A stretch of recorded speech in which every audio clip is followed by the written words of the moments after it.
teman-teman semuanya, sekarang saya ingin menceritakan fabel yang berjudul Bebek Buruk Rupa.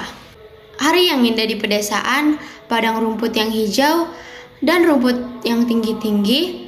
Di tepi rumput terlihat hutan yang ditumbuhi pohon-pohon yang tinggi. Di tengah hutan terdapat danau yang memiliki air berwarna hijau kebiruan. Di tempat yang sunyi senyap, di antara pepohonan terlihat induk bebek yang sedang mengerami beberapa telurnya. Induk bebek merasa lelah dan berharap agar telur-telurnya segera menetas. Setelah berminggu-minggu mengeram, satu persatu bayi bebek mulai menetas. Cicit, kata bayi bebek yang sedang berusaha mengeluarkan kepalanya dari dalam telur.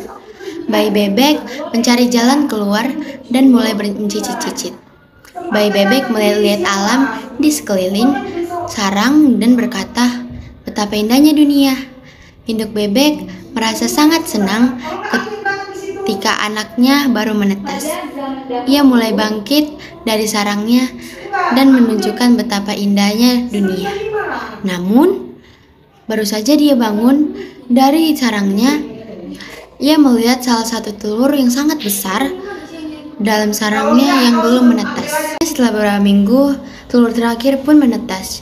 Cicit, kata telur yang terakhir ini. Ia mendorong kepalanya untuk keluar dari cangkang telur. Induk bebek melihat bayi bebeknya dan berkata, "Betapa besar dan jeleknya bayiku ini. Dia tidak seperti saudara-saudaranya yang lain." Keesokan harinya, induk bebek membawa anak-anaknya ke danau. Ia menceburkan diri ke danau, ke dalam air dingin dan jernih. Setelah itu, ia memanggil anak-anaknya untuk bergabung dengannya. Kuek-kuek, satu persatu anak-anaknya menceburkan diri ke danau, menyelam mengelilingi danau di belakang induk mereka. "Tinggalkan dia tidak menyakiti siapapun," kata induk bebek. Namun tidak seekor pun yang mau mendengarkan mereka terus mematuki bebek besar dan jelek itu. Mereka terus menyebut dan mengatakan betapa jeleknya ia. Setiap hari, keadaannya semakin lebih buruk bagi si bebek buruk rupa. Ia diburu oleh bebek jantan, dipatuki oleh bebek betina. Akhirnya, ia tidak kuat menghadapi perlakuan bebek tersebut. Ia tidak tahan mendengar ejekan sebagai si bebek buruk rupa. Ia pergi dan bersembunyi di balik tanaman di tepi kolam. Di daerah rawa, ia bertemu dengan beberapa dari bebek liar. Mereka berkata, "Makhluk apakah kamu? Kamu benar-benar besar dan jelek." Setelah beberapa hari, ia memutuskan untuk pindah ke tempat lain. Saat itu musim dingin dan air danau menjadi sangat dingin. Bebek buruk rupa berenang di danau dan memutuskan kepalanya ke dalam air yang dingin. Langit tiba-tiba menjadi gelap dan angin dingin bertiup. Ia menjadi sangat lelah sehingga tidak dapat berenang lagi. Musim dingin hujan ini merupakan musim yang paling buruk bagi si bebek karena ia harus berusaha bertahan di daerah rawa-rawa. Suatu hari, matahari mulai memancarkan sinarnya dan udara pun menjadi lebih hangat.